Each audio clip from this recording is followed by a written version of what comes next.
వచ్చిందా? 3న blackmailer nomination కోసం blackmailer మాయలో ఉన్న గొర్రెలన్నీ రావాలి.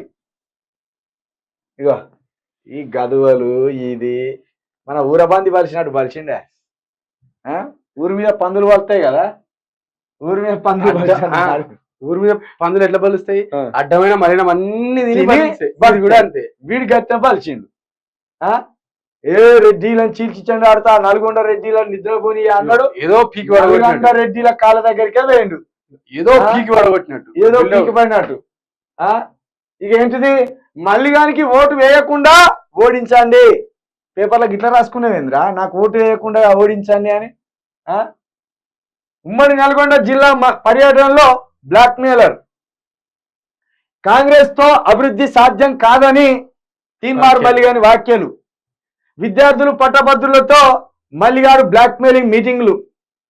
నన్ను ఓడించాలని బ్లాక్మెయిల్ గారు మరీ కోరుకుంటున్నాడు. తీన్మార్ మల్లిగాన్ని పట్టభద్రులు ఓడించాలని నిండు సభలో మాట్లాడిండు.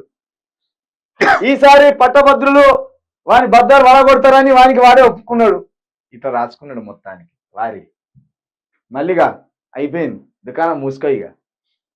నువ్వు గెలిస్తే ఒట్రా బాబు, నువ్వు అస్సలే గెలవని పరిస్థితి నీది.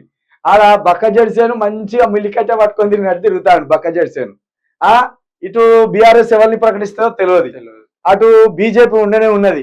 ఆ రోజు నువ్వేందంటే పట్టభద్రులను నేను మాత్రమే కాపాడగలను, గ్రాడ్యుయేట్స్ నేను మాత్రమే ఆదుకోగలను ఒక ఏషం కట్టినావు కాబట్టి ఆనాడు నమ్మిను నేను.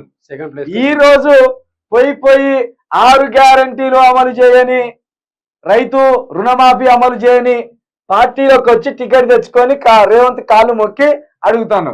కాబట్టి ఈసారి నీకు నరమానవుడు కూడా ఓట్లేయర్రా. నువ్వు నామినేషన్ వేసిన తెల్లారి నుండి నీ బాధితులు వస్తారు మన ఆఫీస్కి, నీ మీద మాట్లాడేటోళ్ళు వస్తారు.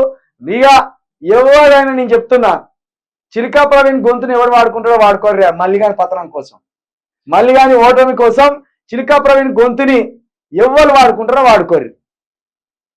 నేను ఖచ్చితంగా మీకోసం అవసరమైతే ఈ 3 డిస్టిక్లు తిరిగి రమ్మన్నా తిరిగి వస్తా. వాడుకోవడం మీకు శాత కాకపోతే నేనేం చేయలేదు. ఆడ సిచ్యువేషన్ ఎట్లుంది తెలుసా? లాస్ట్ టైం ఇంక ఎవరైతే ఓట్లేసిరో వాళ్ళంతా ముళ్ళుగడ్డ పెట్టుకొని రెడీగా ఉన్నారు.